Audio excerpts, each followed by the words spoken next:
Joining us now on line number 3, a gentleman whose name was bandied about in our conversation about the fixed link, Danny Dumaresque. Good morning, good morning. We used to be on an open line all of a sudden. Hello, Danny, you're on the air. Hi, good afternoon, Patty. Thanks for the invitation to come on and discuss my favorite topic. Anytime, my friend. So let's talk fixed link, tunnel, or whatever the case may be, joining Labrador with the island of Newfoundland. My comments, were you listening, Danny? A friend of mine just called me and told me basically what you had said, but what did they basically tell you? They basically tell you that you had your reservations about it, and would certainly like to have a little bit more elaboration, and I'd be happy to do that. Let's do that. My comment, so we can get out, we'll start off on this point. What I said was that when it comes to your assertion that it would increase the tourism industry by $1 billion, I said that I didn't know whether or not people would travel all the way to up the north shore of Quebec to come down through Labrador and the Northern Peninsula to give us that kind of boost to the tourist business in particular. So let's start with that one.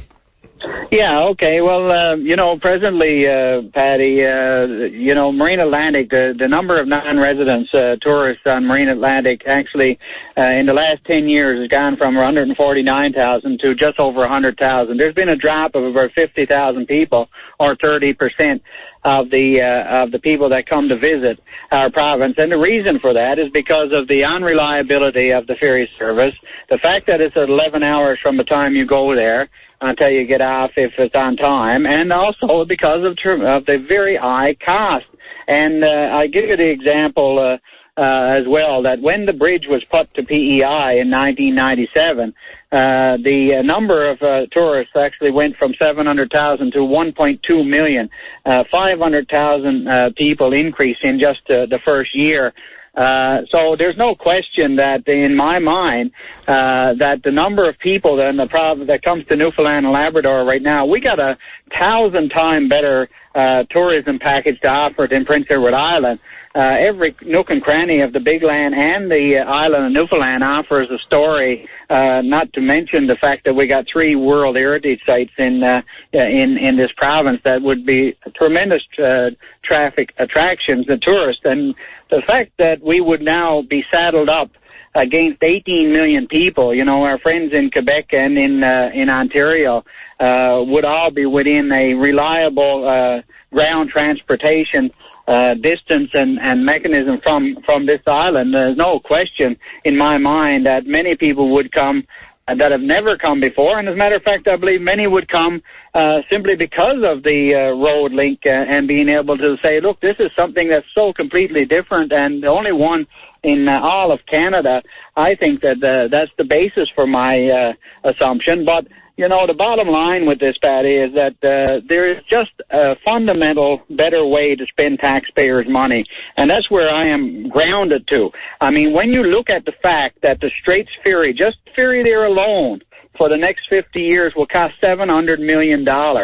And if you look at the cable coming across, I know that in 50 years, that will cost the ratepayers of Newfoundland and Labrador $1 billion.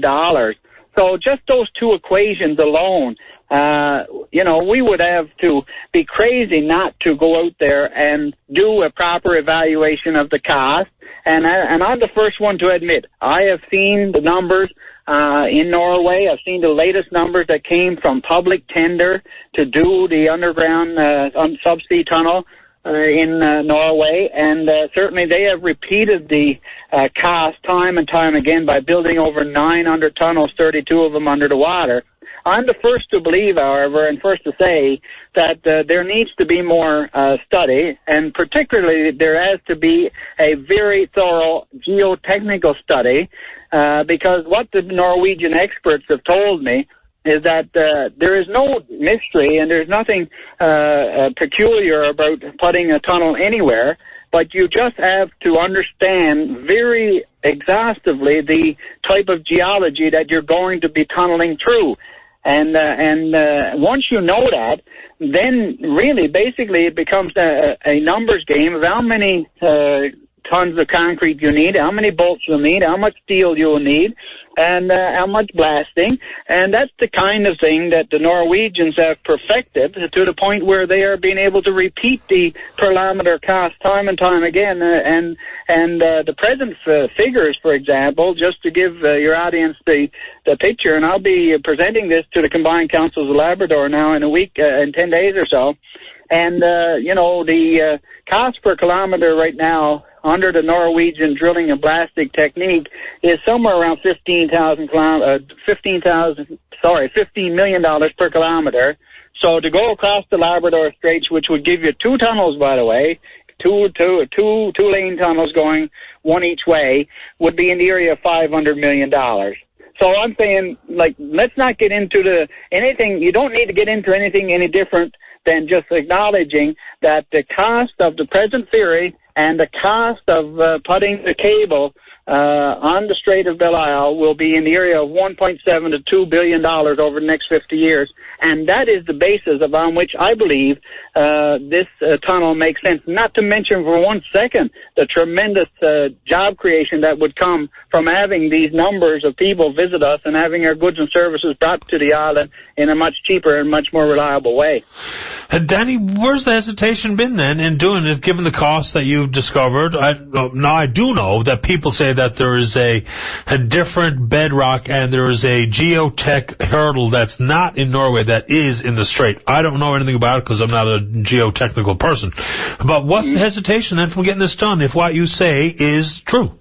Well, one of the things that I went to Norway for was the very question that you just raised, because Nalcor and people have out there have raised that issue before.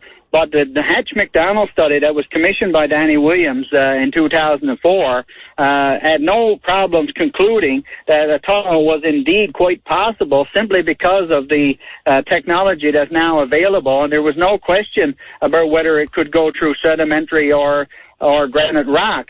And although the possibility, as I said earlier, once you understand the geology, because as they said in Norway, when you build 900 tunnels, you don't go through exactly the same rock hundreds of miles in the difference. You know, there is a difference in the rock, but what is critical is understanding when you may run into water ingress and when you may have to prepare.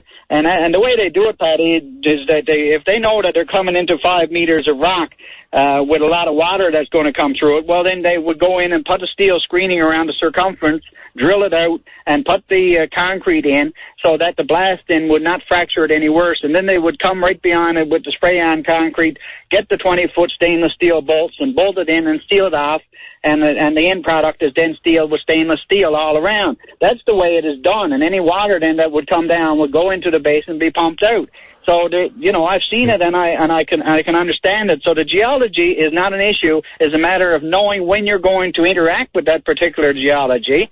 And, but as far as the public policy question is concerned and why it hasn't been done before, I mean, I was there in the government, now nearly 20 years ago. And at the time, of course, I couldn't think about or dream about, neither could the Premier or the government think about taking on mega projects of any magnitude, because we were into a situation where almost 40 cents of the dollar was going on to debt and we didn't have any money to run even basic services.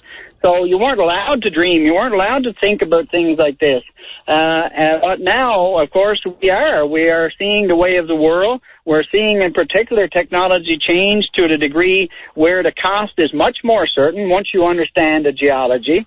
And the only thing we have to get our minds around now is whether we, as public policy players, and particularly the government, if the political will is there, to undertake a private-public partnership. And that's exactly what happened in 1993, after nearly 100 years of talking about the bridge to Prince Edward Island.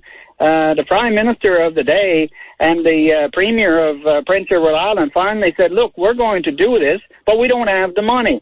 So what they did is they went and made a call for proposals to the private sector and said, will you come and build this bridge? After you build it, we will then give you a contract. The contract basically was that for 33 years, the government of Canada would give the same amount of subsidy to the corporation that built the bridge for 33 years, somewhere around $44 million a year, and they would allow them to keep the money that they were charging for a return car, somewhere around $44 as well, just for the 33 years. Let me get in on a couple of things here. These are questions coming from listeners directly. This gentleman is asking, ask him if he knows how the tech has changed in the last 10 years to lower the price as you claim. It's a huge drop if your numbers are right, and that's true because the last numbers we saw, I'd say 8 years ago, not even as long ago as 10 years ago, were way more than what you're reporting today. So how has the technology changed to have lowered the cost to that extent? Well, yes, I know. Yes, I know. Yes, in the Hatch-McDonald study, for example, they talked about the cost of around 700 million, but they also put in a 40% contingency for any overruns.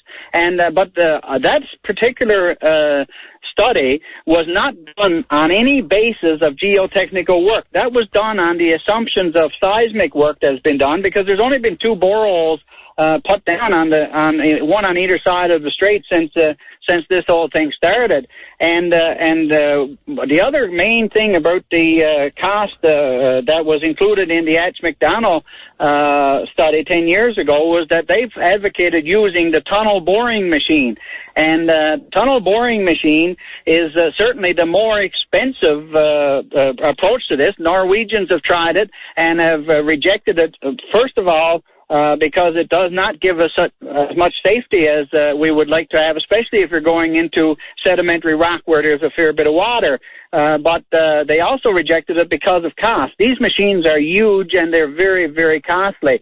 So what the Norwegians have done is they've perfected the drilling and blasting technique, which, by the way, only got 24 people working on each of these tunnels per day, 6 days a week. So when you look at it, it is fairly rudimentary. It's fairly basic. It's just a matter that they have developed that where they do the study. The study that's done before they hit the ground is what is very critical. You have to know exactly if you're going to run into trouble and prepare for the trouble on a basis of your unit cost per concrete and for steel and otherwise. Dan, and that's fair enough, and fair comment. And one last question, and I think I know the answer to this one, but I'll see if I get the direct number from you. What is the length of the highway left unfinished on the North Shore? Well, the length of the highway, they just opened the bridge now to Kakaska, and that is continuing to come down around. It is somewhere between, I think, 275 and 300 kilometers. Yeah. Coming down through. I mean, I'm very familiar with that area. I've spent the last 17 years there in the fish business, and I've been all along that coast. I've flown over it 100 times, and I certainly know many, many people. And there's also, the part of the road is now built almost between Latabachir and Mutton Bay, and down towards where you call St. Augustine. So there are patches in between, and there's no question that this 138 would have to be completed. Oh, yeah.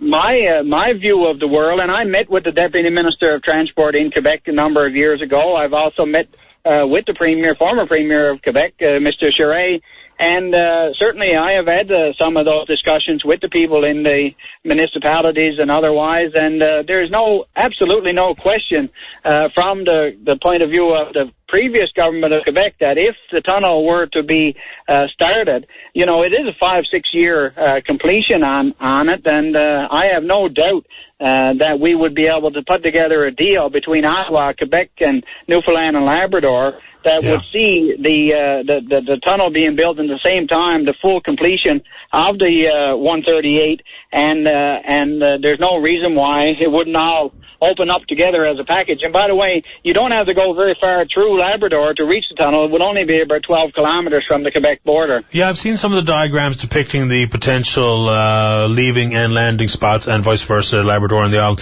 Danny, we're a bit over time getting to the break, but I'm glad you took the opportunity to call, and I'm glad that I had the opportunity to tell you what I actually said as opposed to someone telling you what I said. Yeah, well, Patty, you know, someday, I don't know if I'll get a chance, but someday if you had a few minutes, I got a video. I also got a PowerPoint presentation that in 15-20 minutes, you can see a lot of numbers and you can see the video of exactly how this all works. And you know, I'm going to present that to the Combined Councils of Labrador on the 21st, 22nd, and certainly I'm hoping to do it in other places throughout the province over the coming months. And certainly with 2 elections coming down the pipe in a year's time, I'm certainly hoping that we're going to be able to line up the political will to do this by sincerely demonstrating that we understand the questions that have been asked and that the cost that we're talking about has to be verified. But there's no question in my mind that a redirecting of public funds and leveraging private funds in the beginning is the way to get this done. And it will be a tremendous game changer and a real legacy to leave the people of this province to generations to come. Danny, always appreciate the call, and I will indeed make some time next time you're around so I can have a look at the further material. And there is